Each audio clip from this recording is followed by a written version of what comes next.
डोईवाला से उत्तराखंड क्रांति दल के प्रत्याशी शिव प्रसाद सेमवाल ने अपने जनसंपर्क के दौरान एक प्रेस वार्ता कर क्षेत्र में खुद के द्वारा किए गए कामों को गिनाया।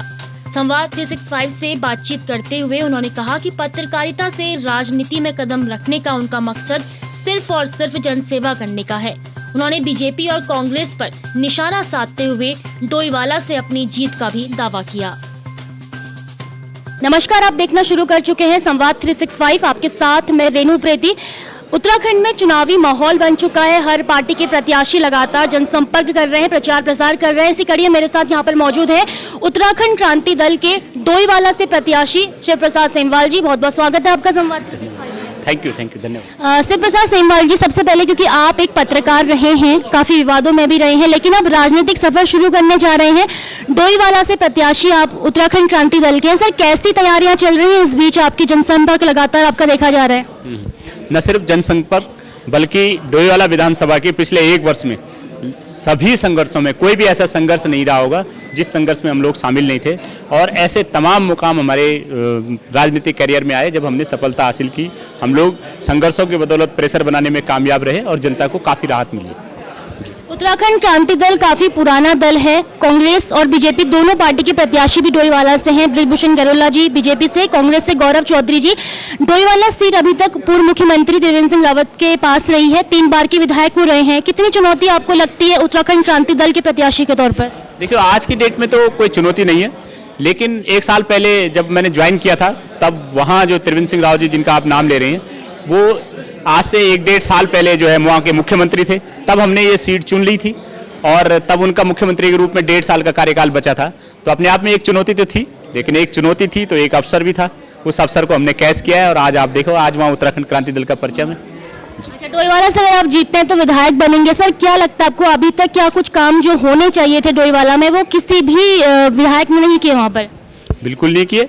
नाई कला मतलब स्वास्थ्य सुविधा, आप नाई कला के हॉस्पिटल उठा के देख लो, थानों के अस्पताल उठा के देख लो, डोईवाला का हॉस्पिटल उठा के देख लो, तीनों के तीनों हॉस्पिटलों को जानबूझ करके कमजोर करके रखा गया है ताकि जनता की जेब प्राइवेट अस्पतालों में लूटे। शिक्षा को देख लो, सारे जो स्कूल हैं, दर्जनों स्कूलों की हालत खराब है, बिल्कुल जर्जर हैं। वो भवन आज तक जब मुख्यमंत्री की विधानसभा होते हुए भी नहीं बने, तो आप सोच सकते हो कि राज्य के अन्य विधानसभाओं की क्या हालत है। जी, प्रेस कॉन्फ्रेंस आपने की, कई सारे संघर्ष आपने गिनाए। अगर आप जीतते हैं तो आपके द्वारा क्या कुछ काम, ऐसे काम जो अभी तक नहीं हुए, वो डोईवाला में किए जाएंगे? हाँ बिल्कुल, क्यों नहीं। आप ये लगा लीजिए, सबसे पहली प्राथमिकता तो ये है रोजगार की।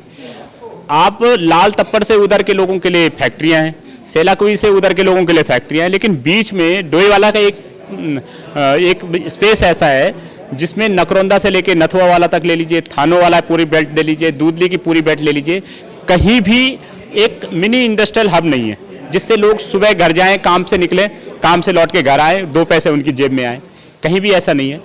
जबकि वहाँ पहले PPCL जैसी फैक्ट्रियाँ थी, वहाँ पे घोड़ा फैक्ट्री जैसी बड़ी फैक्ट्रियाँ थी, लोगों को रोजगार था। तो राज्य बनने के बाद ऐसा क्या हो गया कि वो सारे फैक्ट्रियाँ बंद हो गई, लोगों का रोजगार छिन गया। तो हम लोगों की सबसे पहली प्राथमिकता रहेगी कि लोगों को रोजगार के लिए वहाँ पर एक मिनी इंडस्ट्रियल हब तैयार किया जाएगा, क्योंकि वहाँ पर लैंड भी, गवर्नमेंट लैंड भी पर्याप्त मात्रा में। जी सर, तैयारियां आपने बताई, लेकिन कांग्रेस बीजेपी के प्रत्याशी भी हैं वहाँ पर। कितनी चुनौती लगती है आपको? अभी आप जनसंपर्क कर रहे हैं। आपके सामने मेरा पंपलेट पड़ा है।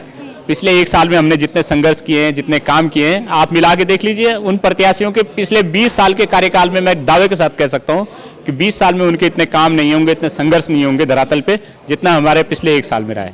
अच्छा, उत्तराखंड क्रांति दल ना सबसे पहला दल है जिसने उत्तराखंड की नींव रखी, लेकिन अभी हम देख रहे हैं ना, आम आदमी पार्टी भी उभर रही है, उत्तराखंड में आ चुकी है, तीसरे विकल्प के रूप में देख रही है। आप कैसे देखते हैं इसे? मुझे तो नहीं लगता कि वो कोई विकल्प है।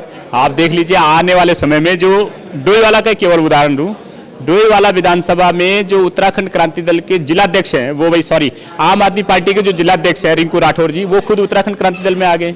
तो आप सोच सकते हो कि जलवा किसका है, उत्तराखंड क्रांति दल का है या किसी और पार्टी का, दिल्ली वाले दलों का है। वहां पर मधु जी थी जो पूर्व प्रधान रही हैं, 8 साल प्रधान रही हैं, कल ही उन्होंने यूकेडी ज्वाइन किया है।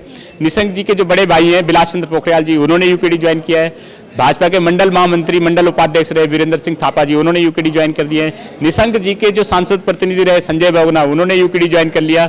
जो वहाँ पे पूर्व प्रधान रहे, नगर पालिका का इलेक्शन लड़ा है उन्होंने, पुरुषोत्तम डोभाल जी निशंक जी के सांसद प्रतिनिधि रहे, उनके बड़े भाई खुद हमारे उत्तराखंड क्रांति दल के जिलाध्यक्ष हैं आज की डेट में। तो आप सोच सकते हो कि परचम किसका है और जलवा किसका है, चर्चा किसकी है। अच्छा, आखिरी सवाल, प्रचार प्रसार आप कर रहे हैं, अपनी जीत को लेकर कितने आश्वस्त हैं और डोईवाला की जनता से क्या आप कहना चाहेंगे ऐसे प्रत्याशी के तौर पर? देखिए, एक प्रत्याशी के तौर पे मेरा जनता से भी यही अनुरोध है, जो जनता ने आज मन बनाया है उस मन पे कायम रहेंगे, मुझे भरोसा है। और जिस हौसले के साथ हम लोगों ने 1 साल पहले जो शुरुआत की थी, जो संघर्ष किए, जनता उन पे मुहर लगाएगी। और इस बार जनता डोईवाला की ऐतिहासिक निर्णय लेने जा रही है, जो पहले भविष्य के इतिहास में कभी नहीं हुआ होगा। धन्यवाद हमसे बातचीत करने के लिए। तो ये है हमारे साथ डोईवाला से उत्तराखंड क्रांति दल के प्रत्याशी शिव प्रसाद सेमवाल, जिनका ये दावा है कि इस बार 10 मार्च को जब डोईवाला के रिजल्ट सामने आएंगे तो इनकी जीत होगी। ये आश्वासन ही अपना दे रहे हैं। ऐसी बाकी खबरों को देखने के लिए संवाद 365 के साथ बने रहिए। मेरे अनुप्रति, मेरे साथ विकेश शाह।